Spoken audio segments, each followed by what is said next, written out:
Hello everyone, I'm Daniel Rubenstein. It's February 3rd, 2025, and this is the live daily briefing of the Israeli Citizen Spokespersons Office. Israeli Prime Minister Benjamin Netanyahu is currently in Washington, where he will be having a very important meeting with President Trump. The topics that they will discuss are the future of Israel's war against Hamas, the future of Gaza, the fate of the hostages that Hamas has been holding for 486 days now, and a vision for a different Middle East.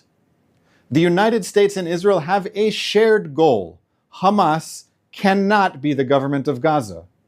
On October 7th, 2023, Hamas was the government of Gaza. It still is the government of Gaza. For the sake of peace, Hamas cannot be allowed to remain the government of Gaza.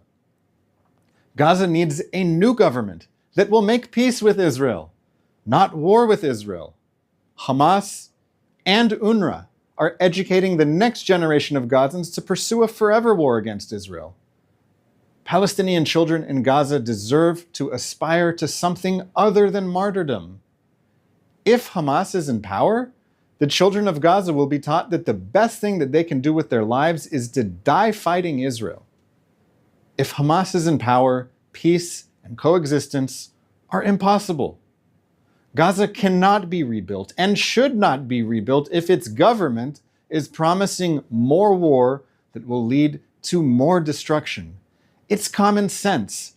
I just wish I heard it from more world leaders. Don't you? Nearly 16 months after the October 7th massacre, Hamas is still holding 79 hostages. Hamas is starving the hostages, torturing the hostages, holding hostages in cages, and using hostages as slaves. Hamas is holding the bodies of dead hostages. Israel has agreed to pay a high ransom in order to bring these hostages home.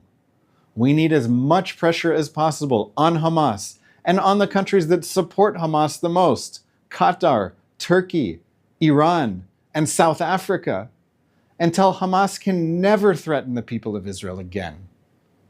How can life improve for the people of Gaza? President Trump has asked Egypt and Jordan to open their borders and welcome Palestinians in Gaza who lost their homes as a result of the war that the Hamas government waged against its neighbor Israel. Egypt and Jordan have said no. They don't want Hamas supporters on their territory. Other people are suggesting that Qatar provide housing in Doha for Palestinians who need a place to live. I think that Palestinians in Gaza should stay in Gaza and live in peace with Israel. Make peace. End all claims against Israel. Wars should end with peace.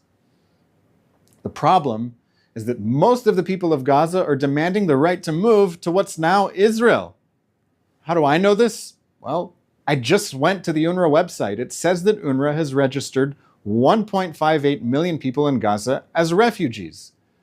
This is not the number of internally displaced people from the current war. This is the number of refugees from 1948 and their descendants.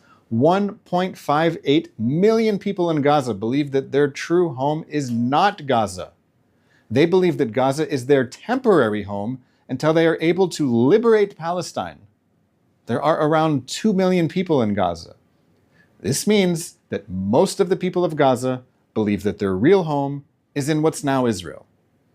It is precisely for this reason that the October 7th massacre was exciting for the people of Gaza. The Hamas invasion of October 7th was the liberation of Palestine in practice. If the Palestinian people believed that the true home of Palestinians who live in Gaza is Gaza, that would be great. Gaza could become a prosperous state, living in peace with Israel. But that's not what Palestinians believe. Palestinians believe that the people in Gaza have the right to invade Israel. It's this idea that needs to die if everyone is going to have a better future.